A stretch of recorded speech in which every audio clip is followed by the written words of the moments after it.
Hey, thanks for tuning in. So I finally finished putting my 2021 WR450F together. So I bought this bike completely road legal. So it actually looks like I've done no work to it, but that couldn't be further from the truth. So I just want to run through what I've actually removed, why I've removed it, just so if anybody else is thinking of doing the same thing, it's easy enough, it's just a little time consuming.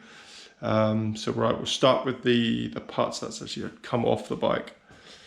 So here is a comprehensive list of everything. So I'll just run through. So this is a switch gear for the high-low, horn, etc., indicators, start-stop switch, so that's a flasher relay, dummy lights.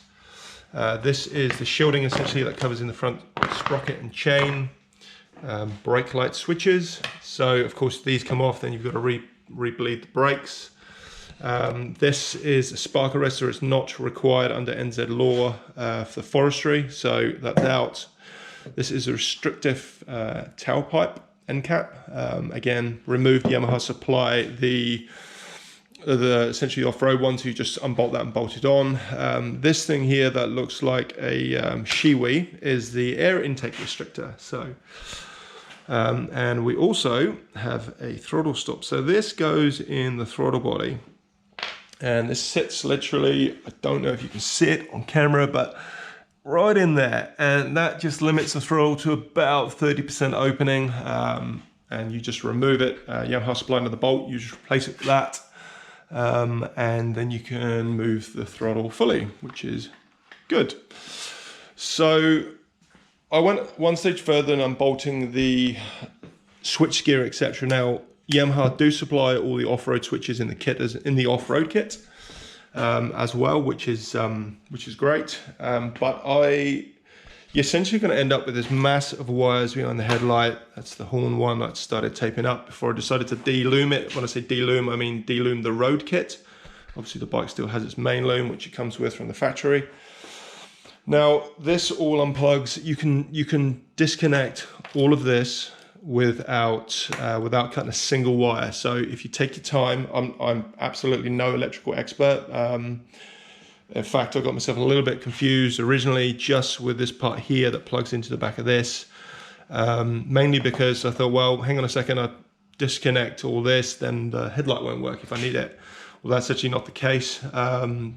If you look at the main loom that actually makes all the bike run, etc., there's another one of these that turns itself on when you start the bike about a second later, and that powers the headlight. So you can go ahead and take all these parts off and it won't make any difference to riding the bike off-road whatsoever.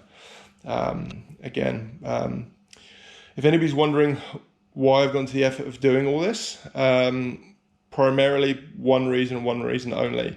Now, there is an ABS law that is coming into effect in New Zealand on November 1st. Now, it seems to be flying under the radar for a lot of people, but I'm aware of it.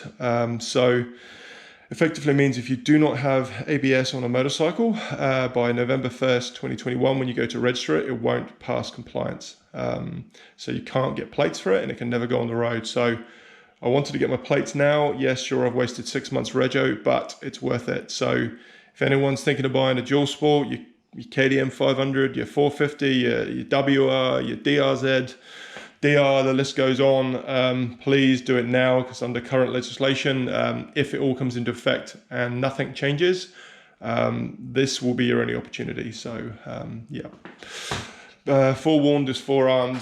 So I just want to touch on some of the parts you should get with this bike from Yamaha, because if, like me, you've looked at the US reviews, you've probably read that the ECUs are locked, they don't work with the communications module, etc. The US bikes get a very different spec to the bikes here in New Zealand. So here, the NZ bikes absolutely do come with the GYTR communications module. They do come with the GYTR map switch, which is now fitted to the bike. So, and they also come with an unlocked ECU, so you can download the free smartphone app for the Yamaha, log on to the bike. Essentially, there is a Wi-Fi module under here, and essentially upload new maps, change the fuel and change ignition timing. It's a very slick application, so that's good. I wanted to mention it because I almost didn't buy this bike because there was a lack of information of what they actually come with. So they are very well spec'd. Yamaha supply braided lines too. I've also changed that out.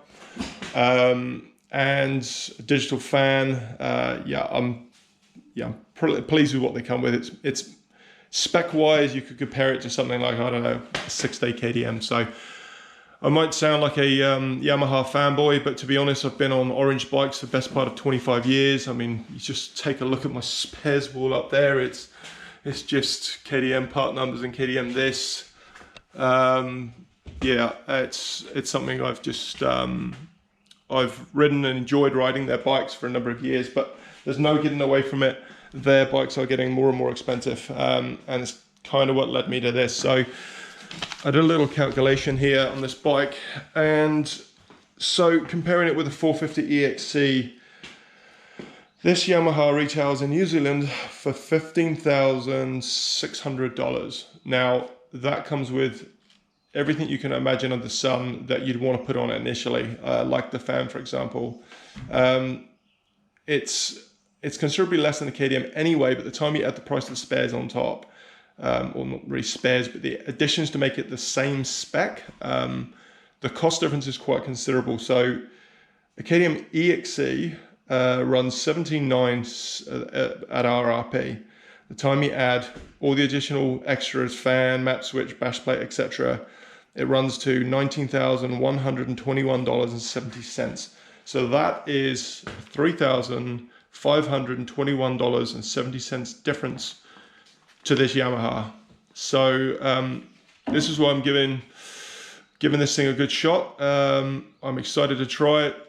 Fully KYB suspended bike. I've not even turned a wheel yet. I've been too busy working and trying to actually put this thing together. So in my spare time. Thanks for watching. I hope this is useful to someone. Yes, stay tuned. I will do a ride review on this once I put some hours on it. Thanks for watching.